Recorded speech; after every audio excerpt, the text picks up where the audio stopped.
Hey guys, Rico here, Rico's Repair Service. So when you get a riding lawnmower and you're turning it and you're hearing a click, but the tires don't turn with it, let me show you what's wrong.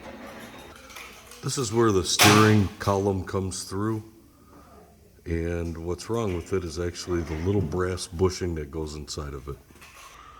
This is the old brass bushing, and that's the brand new one. Kind of see what happens. It wears out, leaves a slight bit of difference, and these are designed to wear out. So don't order a steering shaft. That's normal wear. That's not the problem. The problem is the bushing. Thanks for watching.